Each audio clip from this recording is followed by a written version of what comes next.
It has been a part of the community of Granville since 1812. It looks quite harmless and is, except many swear that some of its previous owners and guests haven't checked out in the past 175 years.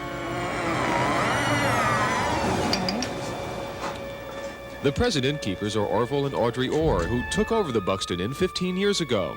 Although they do not seek publicity, they do invite the genuinely curious.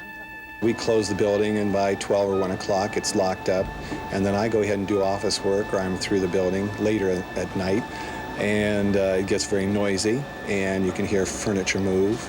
You can hear people walking this upstairs hallway. If it gets too noisy, I just lock the building and take a walk. Among others, the inn is believed to be haunted by two former owners, the original owner, Major Buxton, and Ethel Bonnell, known as the Lady in Blue for the flamboyant blue dresses she always wore. This was the inn's original tavern. Now, many years ago, while the guests would be upstairs, the coach drivers would come down here, have a few drinks, and actually sleep here, bed down for the night on mattresses of straw and cloth. It is said to be among the most haunted areas of the inn.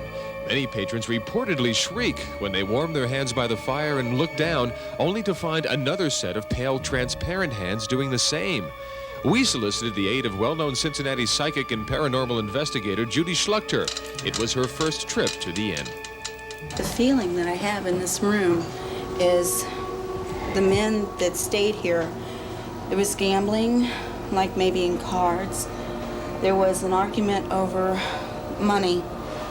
I felt that when I first walked in here, and someone had taken money or was accused of taking money. And there was anger and some violent fighting in here.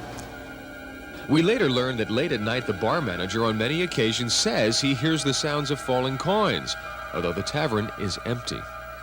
Perhaps the eeriest part of our visit occurred in the inn's former ballroom, when Judy had difficulty breathing.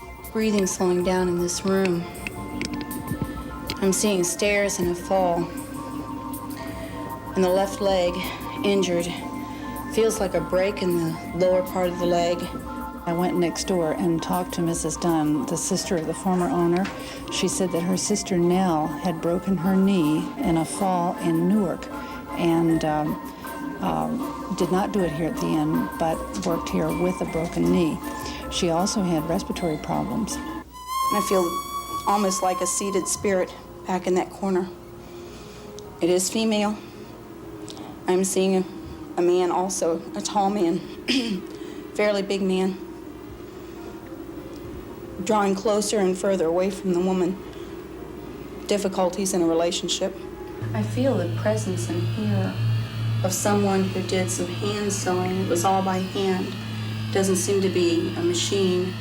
I feel a right-handed person who was holding a needle. Actually, you can't tell by looking now, but that was her apartment, the Lady in Blue, Mrs. Bonnell. And she liked dressing well. She had been in the theater, and she always dressed up here, and she did her own sewing. And so that's where she would have done her sewing. If there's one feeling you get being in this hotel, an overwhelming feeling, what would it be? I feel presence here of spirits. People were not at rest. Do you feel that there is something to this place? Absolutely.